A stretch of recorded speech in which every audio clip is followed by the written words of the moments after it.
और इसी बीच बड़ी जानकारी मिल रही है, बीजेपी की नई टीम का ऐलान हुआ है। स्मृति ईरानी बनी है महासचिव, वसुंधरा राजे बनी है उपाध्यक्ष। ये बड़ी जानकारी हम आप तक पहुंचा रहे हैं, जहां आपको बताते चले कि बीजेपी की नई टीम का ऐलान हुआ है। इस वक्त की बड़ी खबर हम आप तक पहुंचा रहे हैं, बीजेपी की नई टीम का ऐलान हुआ है।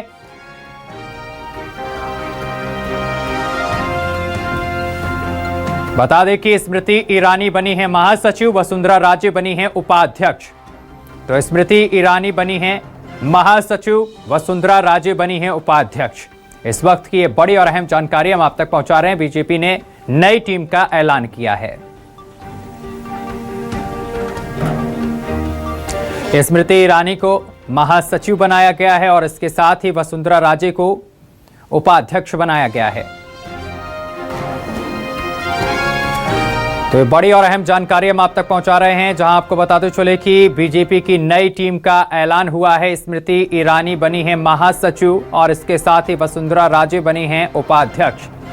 तो वसुंधरा राजे को उपाध्यक्ष बनाया गया है, स्मृति ईरानी को महासचिव बनाया गया है।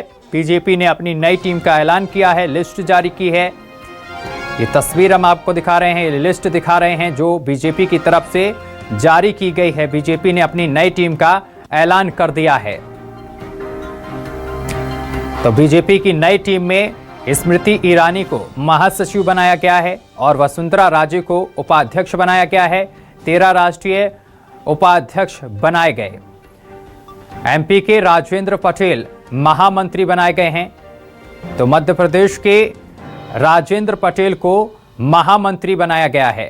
तो ये बड़ी और अहम जानकारी हम आप तक पहुंचा रहे हैं, जहां आपको बताते चले कि बीजेपी ने अपनी नई टीम का ऐलान किया है। स्मृति ईरानी बनी है महासचिव और इसके साथ ही मध्य प्रदेश के राजेंद्र पटेल महामंत्री बनाए गए हैं। वसुंधरा राजे की बात करें तो उनको उपाध्यक्ष बनाया गया है। 13 राष्ट्रीय उपाध्यक्ष बनाए गए हैं इस टीम में। तो बड़ी जानकारी हम आप तक पहुंचा रहे हैं। बीजेपी की नई टीम का ऐलान किया गया है। स्मृति ईरानी बनी है महासचिव, वसुंधरा राजे बनी है उपाध्यक्ष। 13 राष्ट्रीय उपाध्यक्ष बनाए गए हैं। एमपी के राजेंद्र पटेल महामंत्री बनाए गए हैं। तो एमपी के राजेंद्र पटेल को महामंत्री बनाया गया है। ये बड़ी और अहम जानकारी हम आप तक पहुंचा रहे। 13 राष्ट्रीय उपाध्यक्ष बनाए गए। स्मृति ईरानी बनी है महासचिव। तो बीजेपी की नई टीम का ऐलान किया गया है, जिसमें स्मृति ईरानी को महासचिव बनाया गया है, वसुंधरा राजे को उपाध्यक्ष बनाया गया है और इसके साथ ही मध्य प्रदेश के राजेंद्र पटेल महामंत्री बनाए गए हैं। तो बीजेपी ने अपनी नई टीम का ऐलान किया है। 13 राष्ट्रीय उपाध्यक्ष बनाए गए हैं इस टीम में। ये लिस्ट हम आपको दिखा रहे हैं जो बीजेपी ने जारी की है, जिसमें राजेंद्र पटेल को महामंत्री बनाया गया है और इसके साथ ही स्मृति ईरानी को महासचिव बनाया गया है। इस वक्त की बड़ी और अहम जानकारी लगातार हम आप तक पहुंचा रहे हैं। वसुंधरा राजे बनी हैं उपाध्यक्ष। तो वसुंधरा राजे को उपाध्यक्ष बनाया गया है। 13 राष्ट्रीय उपाध्यक्ष बनाए गए हैं। स्मृति ईरानी को महासचिव बनाया गया है। एमपी के राजेंद्र पटेल महामंत्री बनाए गए हैं।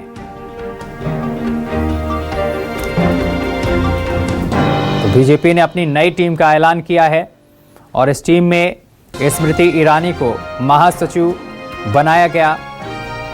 13 राष्ट्रीय उपाध्यक्ष बनाए गए। वसुंधरा राजे बनी हैं उपाध्यक्ष और इसके साथ ही एमपी के राजेंद्र पटेल महामंत्री बनाए गए।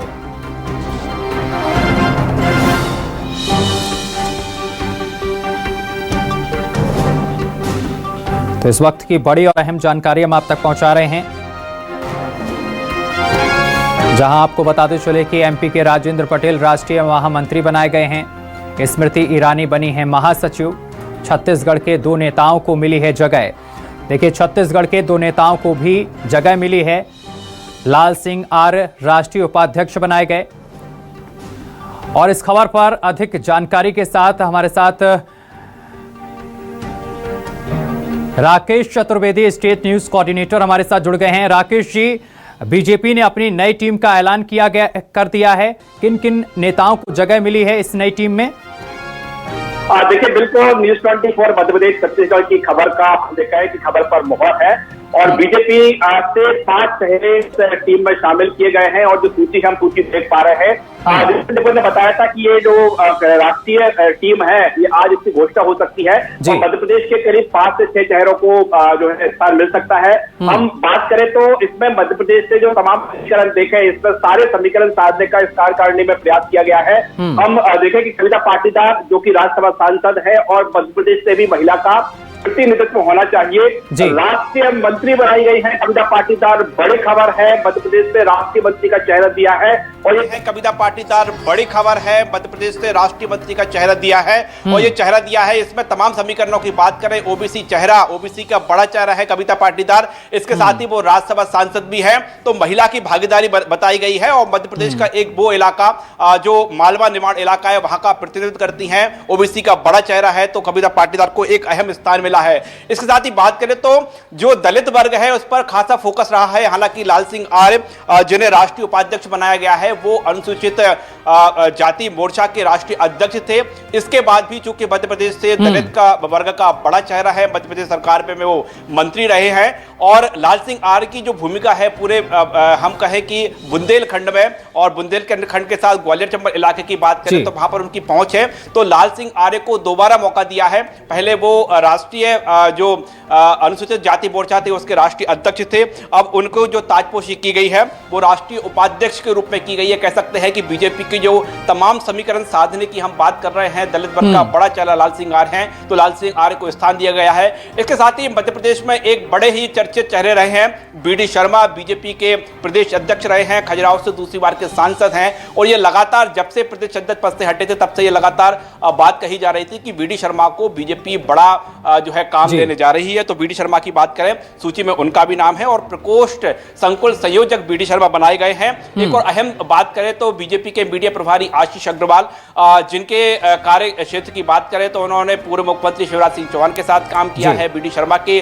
कार्यकाल के दौरान भी वो मीडिया प्रभारी थे और जब मध्य प्रदेश में जो सत्ता परिवर्तन हुआ, सीएम डॉक्टर मोहन यादव के काफी जो है करीबी और सहयोगी के रूप में उनकी भूमिका रही है। वर्तमान में भी वो मीडिया प्रभारी है। बीजेपी ने ही उनको दूसरी बार मीडिया प्रभारी का जिम्मा सौंपा है। हेमंत खंडेलवाल के साथ उनका अनुभव है और अब देखें तो आशीष अग्रवाल को भी इस टीम में जगह मिली है। और आशीष अग्रवाल की बात करें तो राष्ट्रीय मीडिया सह संयोजक बनाए गए हैं, जिसमें हम जो मीडिया की टीम की बात करें जिसमें करीब 4 चेहरे हैं, उसमें से मध्य प्रदेश को एक अहम स्थान दिया गया है। हालांकि हम मध्य प्रदेश की बात करें, बीजेपी संगठन के तौर पर चाहे वो पूरे देश में संगठनात्मक गतिविधियों की बात हो या ऑनलाइन प्रक्रियाओं की बात हो या सबसे अधिक सदस्य जोड़ने की मामले की बात हो, तो इसमें उनका एक अहम योगदान रहा है मध्य प्रदेश की ओर से। और आशीष अग्रवाल को जो राकेश जी, मैं वापस आऊंगा आपके पास। वैभव शिव पांडे हमारे साथ जुड़ गए हैं, पॉलिटिकल एडिटर हैं। वैभव जी, जिस तरीके से नई टीम का ऐलान कर दिया गया है बीजेपी की तरफ से, ऐसे में एमपी के नेताओं को भी राष्ट्रीय संगठन में जिम्मेदारी मिलने से क्या प्रदेश की राजनीति में किस तरीके का अब असर देखने को मिलेगा? देखिए, जो से रूप कुमारी चौधरी सांसद है इस वक्त बीजेपी की, उसके राष्ट्रीय महिला मोर्चा के अध्यक्ष बनने के बाद छत्तीसगढ़ में महिलाओं की जो मजबूती है वो और ज्यादा कायम होगी। और मुझे लग रहा है कि ओबीसी से, चूंकि रूप कुमारी चौधरी आती हैं ओबीसी वर्ग से, तो देश भर में जो ओबीसी वर्ग की जो राजनीति है उसको और मजबूती प्रदान करने की कोशिश खास तौर पे महिला के संदर्भ में अगर देखा जाए, चूंकि 2029 का जो लोकसभा इलेक्शन होगा उसमें महिलाओं की भूमिका बहुत बड़ी रहने वाली है। और छत्तीसगढ़ ऐसा राज्य है जहां से बीजेपी के पक्ष में महिलाओं की अपनी एक बड़ी भूमिका रही है वोट बैंक के लिहाज से। ऐसे में एक बड़ी जिम्मेदारी जाहिर तौर पर रूप कुमारी चौधरी के पास आई है। रूप कुमारी चौधरी वैसे भी बहुत स्मार्टनेस काम के लिए जानी जाती है। वो रमन सरकार में बसना से विधायक थी और उन्हें संसदीय सचिव भी बनाया गया था। पहली बार की विधायक थी और संसदीय सचिव का दायित्व मिला था। अब जब उन्हें 2023 के विधानसभा चुनाव में टिकट नहीं मिली तो फिर लोकसभा चुनाव की जिम्मेदारी उनको दी गई। लोकसभा में वो जीत कर आई, ठीक ठाक मतों से जीत कर आई और उन्हें एक बड़ी भूमिका में अब राष्ट्रीय स्तर पर लिया गया है। तो स्वाभाविक तौर पर छत्तीसगढ़ की राजनीति उसके लिहाज से भी और बीजेपी के लिहाज से बहुत महत्वपूर्ण भूमिका में रहेगी। इसी तरीके से अगर दीपक महेश्वरी की बात की जाए, जिन्हें कि राष्ट्रीय संयोजक बनाया गया है सोशल मीडिया में, दीपक महेश्वरी इससे पहले छत्तीसगढ़ में आईटी सेल की जो है आईटी सेल को लीड करते थे, वो यहाँ की टीम को लीड करते थे और उनके नेतृत्व में 2023 का जो विधानसभा चुनाव सोशल मीडिया के लिहाज से लड़ा गया था, उसमें बड़ी भूमिका में वो नजर आए थे। यही वजह है कि आज अब विष्णुदेव साय की सरकार में उन्हें छत्तीसगढ़ मेडिकल कॉरपोरेशन की जिम्मेदारी दी गई है, उनके वो अध्यक्ष भी हैं इस वक्त। राष्ट्रीय स्तर पर उनकी जो सोशल मीडिया की टीम जो है वो बेहतर काम करने के लिए सम्मानित भी हो चुकी है। तो निश्चित तौर पे अब एक केंद्रीय भूमिका में अब दीपक महेश्वरी भी आए हैं। तो आने वाला वक्त भी, जैसा कि हम देख रहे हैं, पिछले 2 चुनाव को सोशल मीडिया के लिहाज से लड़ा भी जा रहा है, तो अब उनकी भूमिकाएं बदलेगी। अमित मालवीय की अपनी एक टीम है, अब एक टीम जो है दीपक महेश्वरी की भी होगी। तो ये छत्तीसगढ़ के संदर्भ में नहीं बल्कि देश के संदर्भ में भी एक बेहतर काम करने का इनाम जो है दीपक महेश्वरी के हिस्से आया है। वैभव जी, जिस तरीके से छत्तीसगढ़ के नेताओं को राष्ट्रीय संगठन में जिम्मेदारी मिली है, क्या इसे 2028 की तैयारी से जोड़कर देखा जा सकता है? देखिए, मैं इसे 2028 तो नहीं लेकिन 2029 लोकसभा चुनाव के लिहाज से जरूर देख रहा हूं। 28 का समीकरण स्टेट के लिहाज से अलग होगा और अगर उस लिहाज से देखा जाए तो फिर प्रतिशत के लिहाज से देखेंगे तो फिर बहुत कम संख्या छत्तीसगढ़ के हिस्से आई है। सिर्फ 2 लोगों को जिम्मेदारी मिली, उसमें भी दोनों एक तरीके से मोर्चा प्रकोष्ठ का हिस्सा कह लीजिए। एक महिला मोर्चा में गई रूप कुमारी चौधरी और दीपक महेश्वरी गए सोशल मीडिया में। लेकिन जो इंतजार छत्तीसगढ़ के बीजेपी के नेताओं को थी या फिर छत्तीसगढ़ के लोगों को थी कि राष्ट्रीय महासचिव के तौर पर किसी नेता को जो है छत्तीसगढ़ से लिया जा सकता है, इसमें बहुत सारे नाम चल रहे थे, जिसमें से एक बड़ा नाम विजय शर्मा का भी था जो कि उप मुख्यमंत्री हैं अभी साय सरकार में। लेकिन राष्ट्रीय महासचिव छत्तीसगढ़ से किसी को नहीं बनाया गया है और ना ही राष्ट्रीय संयुक्त सचिव की जो है जिम्मेदारी छत्तीसगढ़ से किसी को दी गई है। उपाध्यक्ष भी राष्ट्रीय उपाध्यक्ष के तौर पर किसी को नहीं मिली। इससे पहले डॉक्टर रमन सिंह यहाँ पे रहे हैं, करुणा शुक्ला जब बीजेपी में थी तो वो रही हैं, लता उसेंडी रही हैं, बीजेपी की महिला मोर्चा में सरोज पांडे रही हैं, उनको राष्ट्रीय महासचिव बनाया गया था। ये भी नाम चल रहा था कि सरोज पांडे के पास कोई जिम्मेदारी राष्ट्रीय स्तर पर आ सकती है, लेकिन ऐसा नहीं हुआ जी। तो अगर ओवरऑल देखा जाए देश भर के अलग अलग राज्यों से जो नेता नितिन नवीन की टीम में गए हैं, उस लिहाज से अगर देखा जाए तो फिर छत्तीसगढ़ के हिस्से बहुत कम जिम्मेदारी आई है और एक तरीके से जो आस लगा के बैठे थे उनके हाथ में तो निराशा हाथ लगी है। बिल्कुल। राकेश जी, क्या नई टीम के जरिए बीजेपी ने राज्यों के मजबूत नेताओं को राष्ट्रीय स्तर पर आगे बढ़ाने का संदेश दिया है? राकेश जी, हम जो बात कर रहे हैं कि जो क्षेत्रीय समीकरण तो तमाम साधने का प्रयास किया गया है, लेकिन हम जो जातिगत समीकरण बात करें या फिर बीजेपी की जो राष्ट्रीय टीम हो उसमें मध्य प्रदेश का प्रतिनिधित्व हो, तो हम जिन चेहरों का जिक्र कर रहे थे, चाहे वो बीडी शर्मा का नाम हो, चाहे वो लाल सिंह आर्य का हो, गजेंद्र पटेल जो कि खरगोन से सांसद हैं, और पूरे निमाड़ क्षेत्र की बात करें तो एक मजबूत कड़ी भी है। और इसमें देखें कि दोबारा जो मौका दिया गया है लाल सिंह आर्य को, यानी दलित वर्ग पर कहीं ना कहीं एक संदेश देना चाह रही है कि मध्य प्रदेश में दलित वर्ग है, बीजेपी के लिए अहम है। और लाल सिंह आर्य भले ही अनुसूचित जाति मोर्चा के राष्ट्रीय अध्यक्ष क्यों ना रहे हो, एक बार फिर से उनको मौका दिया गया है, एक ये समीकरण साधने का प्रयास किया गया है। हम हर वर्ग का जो प्रतिनिधित्व देख पा रहे हैं और जो बीडी शर्मा जो कि बीजेपी का बड़ा चेहरा है, हालांकि जो चर्चा का दौर था कि चूंकि बीडी शर्मा सवर्ण वर्ग से हैं तो ऐसे में सवर्णों की सुनवाई नहीं होगी, लेकिन बीजेपी ने यह भी बताने का प्रयास किया गया है कि एक और जहां पर दलित वर्ग ओबीसी का जो है चेहरों को तवज्जो दी गई है तो सवर्ण से भी दी गई है। आशीष अग्रवाल बीजेपी में हम देखें कि मीडिया प्रभारी की उन्होंने एक महती भूमिका अदा की है। अब राष्ट्रीय स्तर पर उनको सह मीडिया का जो जिम्मेदारी सौंपी गई है। राकेश जी, मैं वापस आऊंगा आपके पास। हमारे साथ रूप कुमारी चौधरी, महिला मोर्चा अध्यक्ष, हमारे साथ जुड़ गए हैं। रूप कुमार जी, बहुत स्वागत है आपका न्यूज 24 पर। रूप कुमारी जी, नई टीम का ऐलान किया गया है और अगर देखा जाए मध्य प्रदेश या छत्तीसगढ़ तो यहां से भी नेताओं को इस टीम का हिस्सा बनाया गया है, कैसे देख रहे हैं?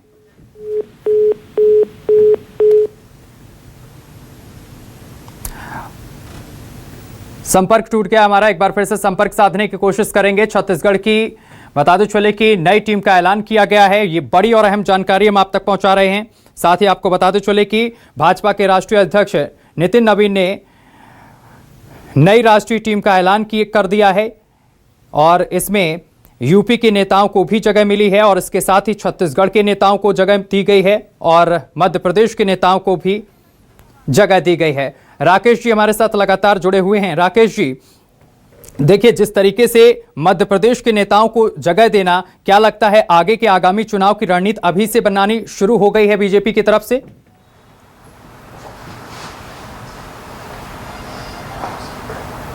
देखिए, बिल्कुल मुख्य रूप से हम बात करें जिस बात का हम बार बार जिक्र कर रहे थे कि जो नितिन नवीन की नई टीम होगी उसमें हर वर्ग का समावेश किया जाएगा और महिलाओं को प्रमुख रूप से स्थान दिया जाएगा। इसके साथ ही चूंकि नितिन नवीन की बात करें, युवा चेहरे के तौर पर उनको बीजेपी राष्ट्रीय स्तर पर लेकर आई थी और हम जो तमाम समीकरण देख पा रहे हैं कि इसमें एक समायोजन देखने को मिल रहा है। मध्य प्रदेश के लिहाज से बात करें तो इसमें सीनियर मोस्ट लीडर हम गजेंद्र पटेल की बात करें या लाल सिंह आर की बात करें तो ऐसे चेहरों को भी स्थान दिया गया है जो कि मध्य प्रदेश से युवा चेहरे हैं, चाहे वो बीडी शर्मा हो, चाहे वो आशीष अग्रवाल हो।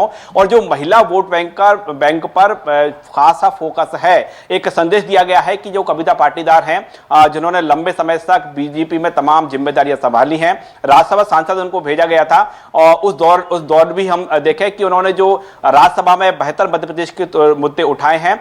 इसके साथ ही अब उनको एक बार फिर मौका दिया गया है इस राष्ट्रीय कार्यकारिणी में। तो जो तमाम हम इन जातिगत समीकरणों की बात कर रहे हैं, लेकिन हम क्षेत्रीय समीकरणों की बात करें तो वो भी हम देखें तो जो गजेंद्र पटेल है वो खरगोन से सांसद है, कविता पाटीदार है वो मालवा का एक बड़ा चेहरा है। बीडी शर्मा की बात करें, बीडी शर्मा हालांकि बीजेपी के प्रदेश अध्यक्ष रहे हैं, ऐसे पूरे प्रदेश के रूप में उनके चेहरे की पहचान होती है, लेकिन वो बुंदेलखंड इलाके से आते हैं। लाल सिंह आर्य जो ग्वालियर चंबल का महत्वपूर्ण इलाका है वहां से आते हैं। आशीष अग्रवाल की बात करें तो वो ग्वालियर से हैं। तो जो तमाम क्षेत्रों के, चाहे हम बुंदेलखंड से लेकर मालवा, निमाड़ और जो ग्वालियर चंबल की बात करें तो हर एक क्षेत्र चेहरा दिया है। तो हम ये देख सकते हैं राकेश जी, क्षेत्रीय समीकरण है, हम जातियों का जिक्र करें। बिल्कुल राकेश जी, मैं वापस आऊंगा आपके पास। अभिलाष मिश्रा हमारे साथ जुड़ गए हैं, न्यूज एडिटर हैं।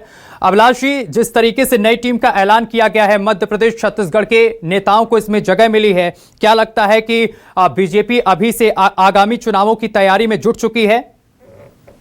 बिल्कुल, देखिए, इस टीम का बड़े दिनों से प्रस्तावित ये जो नाम आने थे, बहुत लंबा इंतजार किया गया और कई बार डेट आई मीडिया के पास और आखिरकार नाना करते प्यार तुम्हीं से कर बैठे हो गया है। लेकिन नितिन नवीन की ये जो टीम है ये बहुत बैलेंस नजर आ रही है। पहली दृष्टि से अगर हम देखते हैं 33% महिलाओं को आरक्षण, जो आज की हेडलाइन बननी है वो तो तय है कि 33% महिलाओं की टीम को, महिलाओं में जगह मिल गई है टीम में।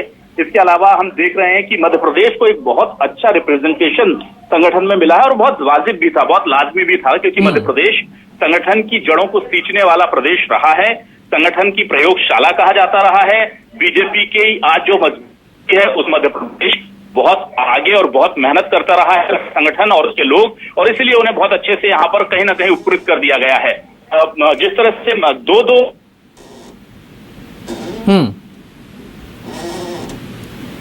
जी जो वो हम देख रहे हैं कि खाते में मध्य प्रदेश के आगे हैं।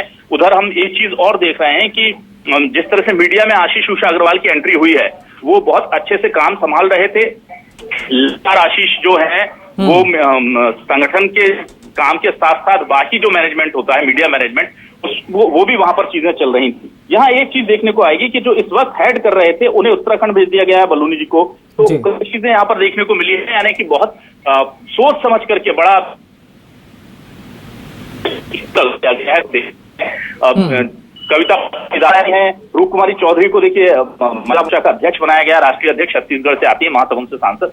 ये तमाम ऐसे लोग हैं जो लगातार पार्टी के लिए काम करते रहे हैं, शांति से चुपचाप अनुशासन में रहकर काम करते रहे हैं, और चाहे वो पार्टी के ऊपर संकट हो या सरकार के ऊपर संकट हो, हर संकट की घड़ी में ये लोग पीछे से बैकडोर से बैठ करके उस संकट से पार्टी और या सरकार जिस पर भी संकट है उसे निकालने की कोशिश करते रहे। तो बहुत अच्छा, बढ़िया ये हम देख सकते हैं कि टीम का गठन किया गया है। अब आने वाला वक्त बताएगा, क्योंकि बीजेपी के लिए आने वाले वक्त में चुनौतियां बहुत बढ़ रही हैं। आप देख सकते हैं जिस तरह का माहौल चल रहा है। तो एक अच्छी बात यह है, मैं ये कहूंगा यहाँ पर कि जिस तरह से बैलेंस रखा है कि युवा और सीनियर्स का बैलेंस जो हमें देखने को मिल रहा है वो बहुत अच्छा मिल रहा है। अभी अमूमन अब तक जो है संगठन में काफी वरिष्ठ या वयोवृद्ध जो होते हैं उस तरह के नेता होते थे, लेकिन अब काफी हद तक मैं पहले की अपेक्षा देखता हूं कि बहुत यंग फेसेस को जगह मिली है। वीडी शर्मा यहाँ पर आए हैं। वीडी शर्मा हालांकि जितना मैं जानता हूं वीडी शर्मा और बेटर पोस्ट डिजर्व करते थे, लेकिन राष्ट्रीय कार्यकारिणी में उनको जगह मिली है, ये अच्छी बात है। इस तरह से पूरा अगर मैं देखता हूं तो काफी ठीक ठाक बैलेंस ये पूरी टीम नजर आती है। बिल्कुल अभिलाष जी, बहुत शुक्रिया आपका हमारे साथ जुड़ने के लिए और तमाम बातचीत करने के लिए। वैभव श्री पांडे हमारे साथ लगातार जुड़े हुए हैं। वैभव जी, रूप कुमारी चौधरी को महिला मोर्चा की कमान सौंप दी गई है, क्या बीजेपी ने छत्तीसगढ़ के साथ साथ महिला वोट बैंक को साधने का बड़ा दांव चला है? कह सकते हैं, क्योंकि मैं जैसा कह भी रहा था कि ओबीसी वर्ग से आती हैं रूप कुमारी चौधरी, और ओबीसी का एक बड़ा वोट बैंक छत्तीसगढ़ के भीतर में है। और 28 का चुनाव का आप जिक्र भी कर रहे थे, तो 28 के चुनाव में हमने इस भूमिका से इनकार नहीं कर सकते कि उनकी इस पद की जिम्मेदारी मिलने के बाद जो है उसका समीकरण नहीं बनेगा। वो समीकरण बन सकता है, महिला वाला समीकरण, जैसा हमने 23 के विधानसभा चुनाव में देखा था कि किस तरह से महिला वोट बैंक को बीजेपी अपने साथ लाने में सफल रही थी।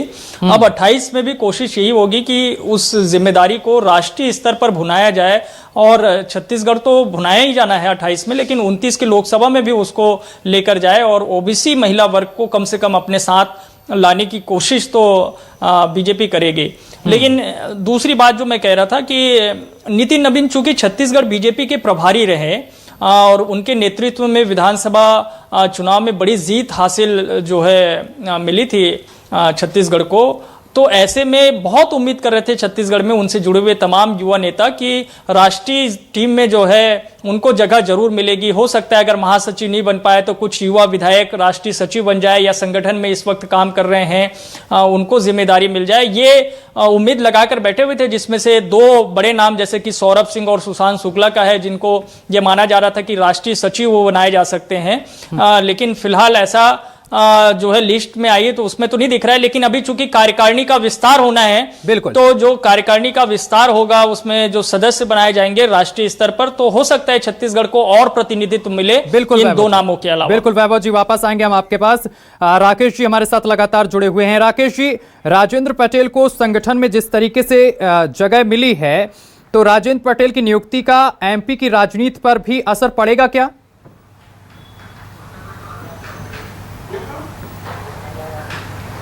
देखिए, बिल्कुल हम जो खरगोन सांसद गजेंद्र पटेल की जिक्र कर रहे हैं, तो दरअसल देखें कि सारे समीकरण हम जो जिक्र कर रहे हैं कि चाहे वो दलित हो, एसटी हो, चूंकि गजेंद्र पटेल हैं, एसटी का एक बड़ा चेहरा है, खरगोन से सांसद हैं, तो एससी का जिसमें देखें कि एससी का समावेश उसमें देखने को मिल रहा है, एसटी वर्ग से है, सवर्ण है, जो आशीष अग्रवाल है वो सवर्ण समाज का एक बड़ा चेहरा है। इसके साथ ही बंशीलाल गुर्जर जो मंदसौर के रहने वाले हैं, राज्यसभा सांसद हैं, और उन्हें किसान मोर्चा की जिम्मेदारी सौंपी गई है। हम मंदसौर की बात करें तो बहुत पूरे देश में चर्चित रहा है मंदसौर का जो किसानों का गोलीकांड रहा है, तो ऐसे में मंदसौर के जरिए और किसान जो चेहरा है बंशीलाल गुर्जर, पहले उन्हें राज्यसभा भेजा गया और राज्यसभा भेजने के बाद अब उन्हें किसान मोर्चा की जिम्मेदारी दी गई है। तो ये देखें कि मध्य प्रदेश से एक भी ऐसा समीकरण नहीं है जो कि साधने का प्रयास ना किया गया। हम एक बार फिर दर्शकों के लिए बता दें कि लाल सिंह आर दलित वर्ग का बड़ा चेहरा है, गजेंद्र पटेल जो कि एसटी वर्ग का बड़ा चेहरा है, बीडी शर्मा और आशीष अग्रवाल की बात करें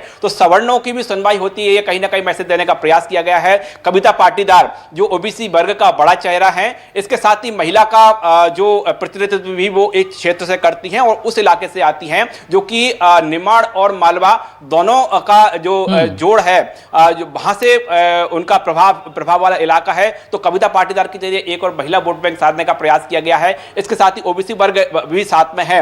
वहीं हम किसानों की बात करें, मध्य प्रदेश के साथ पूरे देश में है, हम देख सकते हैं कि किसान एक प्रमुख चेहरा है और देश के जो कृषि मंत्री हैं वो भी मध्य प्रदेश से ही आते हैं। ऐसे में एक बार फिर किसान मोर्चा की जिम्मेदारी है मध्य प्रदेश के खाते में है। एक जो बीजेपी का मैनेजमेंट का तरीका रहा है कि मीडिया में प्रमुख चेहरे होना चाहिए, वहां पर मध्य प्रदेश की ओर से हम देखें कि मीडिया टीम में कुल 4 जो सदस्य हैं, 4 जो चेहरे दिए गए हैं, उसमें से 2 दिल्ली के हैं और इसमें से मध्य प्रदेश की भी भूमिका आप देख सकते हैं कि मध्य प्रदेश में दिल्ली को सेंटर बनाकर एक पूरे देश में मीडिया की जो जिम्मेदारी दी गई है आशीष उषा अग्रवाल को दी गई है।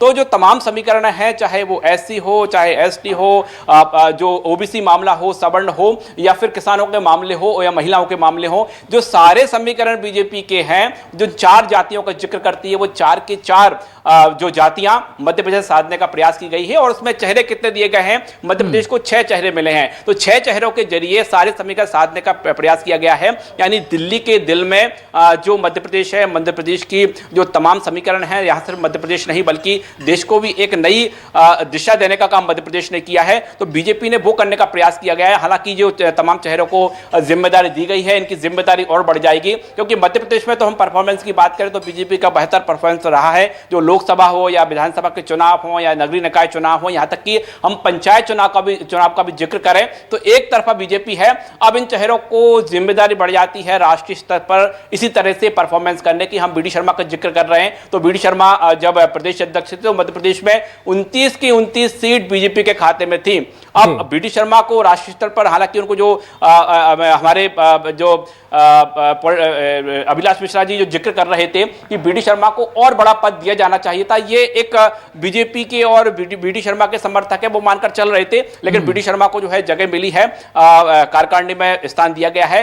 अब जिम्मेदारी बढ़ जाएगी कि और बेहतर जिस तरह का काम मध्य प्रदेश में हुआ है, ये टीम दिल्ली में रहकर बीजेपी के राष्ट्रीय अध्यक्ष के नेतृत्व में वो तमाम काम करे। क्योंकि जो प्रमुख रूप से हम बात करें, एक नया आंदोलन खड़ा हुआ है और जो जैन जी के जरिए, युवाओं के जरिए, टीनेजर्स के जरिए, तो उनके बीच ये टीम नए सिरे से किस तरह से काम करेगी, इसकी जिम्मेदारी बढ़ेगी। इनको टीम को न सिर्फ एक जगह दी गई है बल्कि परफॉर्म करना होगा और साबित करना होगा कि जैसा काम मध्य प्रदेश में रहकर इन तमाम नेताओं ने किया है वो दिल्ली में रहकर भी वैसा ही काम करें। बिल्कुल। राकेश जी, बहुत शुक्रिया आपका हमारे साथ जुड़ने के लिए और तमाम जानकारी साझा करने के लिए। वैभव जी, आपका भी बहुत शुक्रिया हमारे साथ जुड़ने के लिए और तमाम जानकारी साझा करने के लिए।